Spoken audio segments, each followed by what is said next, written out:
राजस्थान के दौसा जिले की दो पहाड़ियों के बीच बसा एक ऐसा धाम जिसके नाम मात्र से बुरी शक्तियां कांपने लगती हैं। एक ऐसा मंदिर जहां जाने वाले को पीछे मुड़कर देखने की मनाही है, जहां का प्रसाद घर लाना वर्जित है और जहां की हवाओं में आज भी चीखें और जंजीरों के खनकने की आवाजें सुनाई देती हैं।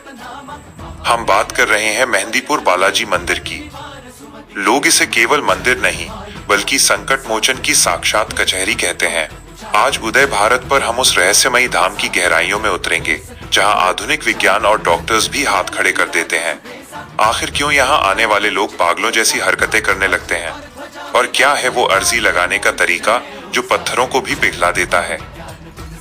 मेहंदीपुर बालाजी का ये दरबार दुनिया के अन्य मंदिरों से बिल्कुल अलग है। यहाँ हनुमान जी अपने बाल रूप में विराजमान है, लेकिन उनकी शक्ति इतनी प्रचंड है कि यहाँ कदम रखते ही नकारात्मक ऊर्जा शरीर छोड़ने के लिए तड़पने लगती है। मंदिर के भीतर 3 मुख्य शक्तियां वास करती हैं। पहली स्वयं श्री बाल रूप हनुमान बालाजी, दूसरे प्रेतराज सरकार जो बुरी आत्माओं को दंड देते हैं, और तीसरे भैरव बाबा कोतवाल कप्तान जो इस दिव्य सेना के रक्षक हैं। यहाँ का वातावरण इतना भारी होता है कि कमजोर दिल वाले लोग सिहर जाते हैं। आपने अक्सर सुना होगा कि यहाँ लोग खुद को जंजीरों से बांधे हुए, दीवारों से सिर टकराते हुए या आग उगलते हुए दिखाई देते हैं। विज्ञान इसे हिस्टीरिया या मानसिक बीमारी कह सकता है, लेकिन यहाँ की हकीकत देखने के बाद बड़े बड़े नास्तिक भी जय बालाजी चिल्लाने लगते हैं। इस मंदिर का सबसे बड़ा रहस्य है यहाँ की अर्जी और पेशी। जब कोई व्यक्ति ऊपरी बाधा या प्रेत बाधा से ग्रसित होकर यहाँ आता है तो उसे बालाजी के सामने अपनी अर्जी लगानी पड़ती है। यहाँ का प्रसाद, जिसे दरखास्त और लड्डू कहा जाता है, उसे खाने के बाद शरीर के भीतर छिपी नकारात्मक शक्ति खुद बोलने लगती है। इसे यहाँ पेशी कहा जाना जाता है। प्रेतराज सरकार के दरबार में उन बुरी शक्तियों को ऐसी सजा मिलती है कि वे दोबारा उस व्यक्ति के पास आने की हिम्मत नहीं करती। यहाँ की एक और विचित्र बात यह है कि बालाजी की मूर्ति के सीने के पास से एक बारीक जलधारा निरंतर बहती रहती है, जिसे पवित्र चोला कहा जाता है।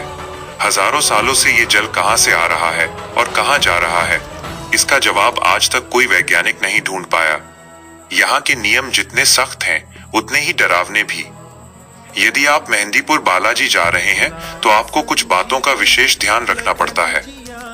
यहाँ से आप कोई भी खाने पीने की चीज या सुगंधित वस्तु अपने साथ वापस घर नहीं ले जा सकते।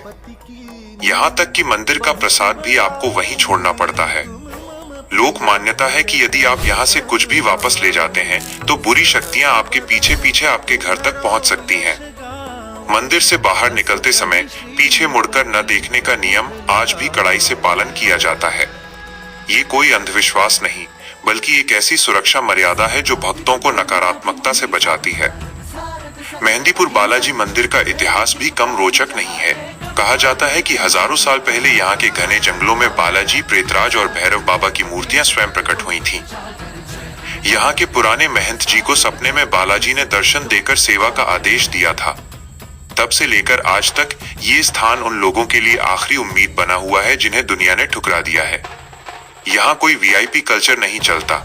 यहाँ राजा हो या रंक, सबको प्रेतराज की कचहरी में अपनी बारी का इंतजार करना पड़ता है। यहाँ की मिट्टी में वो ताकत है जो सालों पुराने बंधन काट देती है। अंत में मेहंदीपुर बालाजी धाम हमें ये सिखाता है कि इस ब्रह्मांड में ऐसी भी शक्तियां हैं जो हमारी समझ से परे हैं। जहाँ तर्क खत्म होता है, वहाँ विश्वास शुरू होता है। हनुमान जी का ये रूप हमें विश्वास दिलाता है कि जब तक बजरंगबली पहरा दे रहे हैं, तब तक कोई भी अंधेरा हमारे जीवन के उजाले को नहीं छीन सकता। दोस्तों, मेहंदीपुर बालाजी के इस अलौकिक और रहस्यमयी दरबार की ये जानकारी अगर आपको रोंगटे खड़े कर देने वाली लगी हो तो हमारे चैनल उदय भारत को लाइक और सब्सक्राइब जरूर कीजिए। हम आपके लिए ऐसी ही अनसुनी और शोधपरक कहानियां लाते रहेंगे। इस वीडियो को शेयर करें ताकि उन लोगों तक भी ये संदेश पहुंचे जो जीवन में संकटों से घिरे हैं। मेहंदीपुर बालाजी के बारे में आपका क्या अनुभव है? कमेंट में जय बालाजी लिखकर हमें जरूर बताएं। ऐसे ही रोमांचक और सत्य पर आधारित वीडियो देखने के लिए हमेशा उदय भारत चैनल से जुड़े रहिए। जय श्री राम।